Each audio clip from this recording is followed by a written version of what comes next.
So in this question here, we've got a parametric curve C, which is in 3 dimensions. Now, each of the inputs with respect to x, y, and z, they are given as x is 2 sine of cosh 2t, y is given as 2 cosine cosh of 2t. So there's some interesting inputs there for the sine and cosine function. And the z parameter is given as 4t. So the length of this curve, C, we want to calculate it when t is from minus pi over 2 to pi over 2. So that will be reflected in the axis. So how are we going to work out the length of this curve? Well, there's a general formula we can use where the length is from the lower bound to the upper bound, square root of these x, y and z inputs. We have to take the derivative of those and square them. So as it's a parametric derivative, I'll write x dot t squared plus y dot t squared plus z dot t squared, and we integrate that with respect to t. So that's our range, so our lower bound, and that would be our upper bound. So I just put an L there for the lower and a U there for the upper. And our inputs are x, y and z with those functions accordingly. So x dot t, y dot t and z dot t. Now each of those are parametric derivatives. So if we just find the derivative of these with respect to t, that will be our x dot t. And then what we can do is square it, and then we can put that into the square root. So first of all, let's find the derivatives of these xt's and yt's and zt's, and then we can square them. So x dot t, first of all, let's calculate what that is. Well, we've got 2 sine and an input. So the derivative of sine is cosine. So we've got 2 cosine, input will stay the same, which is cosh 2t. And then we need to multiply it by the derivative of the inside of the sine input by the chain rule. So the derivative of that will be 2 sinh 2t.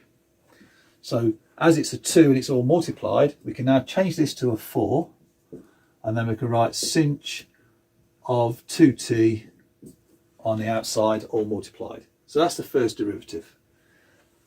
Now we need y dot t. So what do we get for that? Well, very similar to the first one, derivative of cosine is minus sine. So we've got minus 2 sine. Input is still cosh of 2t.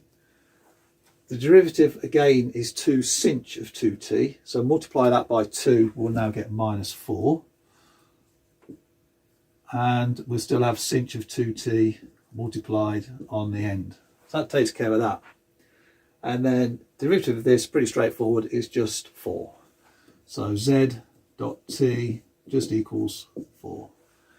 Okay, so now we're going to input each of those into the square root in the integral. So let's go for that. So now our length equals lower bound to the upper bound, which is minus pi over 2 to pi over 2. So minus pi over 2 to pi over 2. And then we've got the square root of these all squared and summed together. So the first one, x dot t, square that. Well, if you square that, we've got 4 squared, which will give us 16. Cosine squared is what cosine is squared. Input won't be affected, that'll still be cosh of 2t. And then sinh 2t squared will be simply sinh squared 2t. So sinh squared of 2t. So all the inputs I put in brackets just to be clear what's going on, because that could get a little bit complicated. And then this one squared, that's the y dot t squared. Let's add that one. So pretty similar to what we had before, except this minus 4 becomes positive 16. Sine squared, input stays. Sinh squared, input stays. So plus 16 sine squared cosh of 2t and multiplied by sinh squared of 2t. And then we need to add on the last one, which is this one, z dot zt squared, 4 squared, 16. So add 16. So let's just put a line around these to keep them separate from our integrand. So plus 16, so let's just bring that down there for the moment, and then the dt. So that's everything there inside the square root. We've got a little bit down the line there, but I'm sure you understand what that is. Okay, now what can we do with this to simplify it? That's a little bit of a mess, a load of trig functions going on in there. So our length equals minus pi over 2 to pi over 2. Let's square root again. We can't get rid of that just yet. We need our dt still. What can we do in here? Well, we've got them all added. We've got 16s. Got cosine squared, sine squared, sinh squared, sinh squared. So let's factor out what we can. So there's a 16. We can take that out of each term. So we've got 16.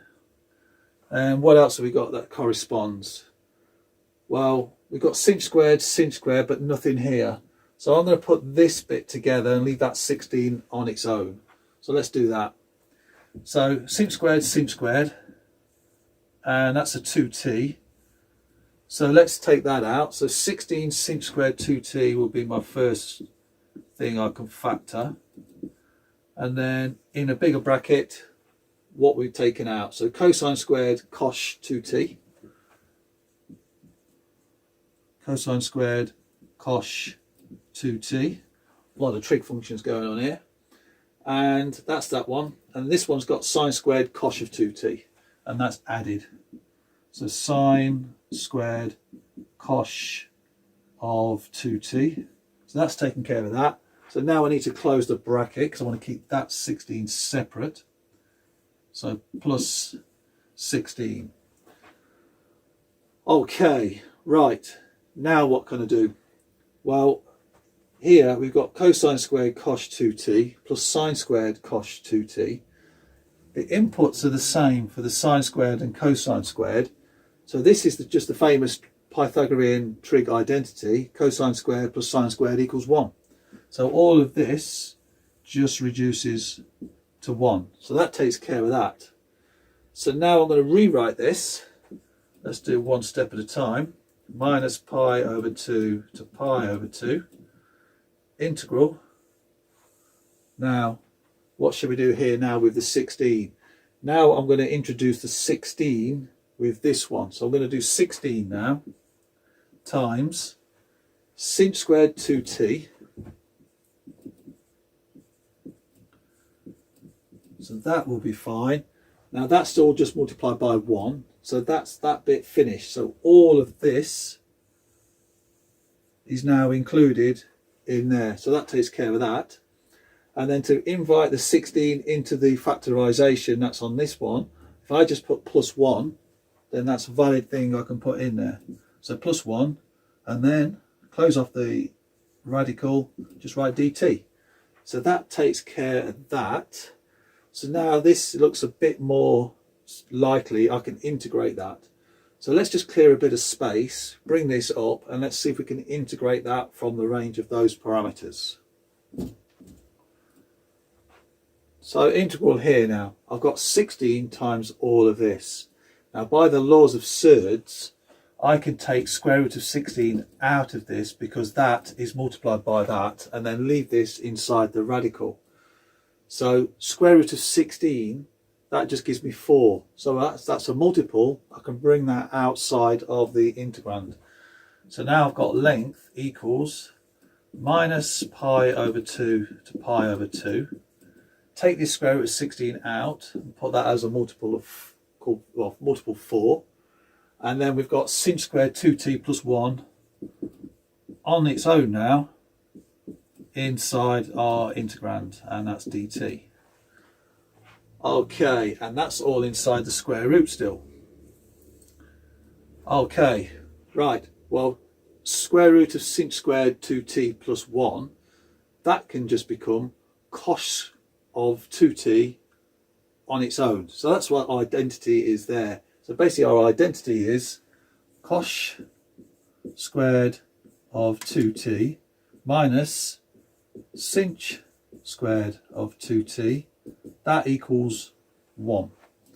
So that, using that identity there, I can then transform this into this. And then if I take the square root of that, I'll just be left with cosh. So let's just put that in there. So we've got 4 times minus pi over 2 times pi over 2.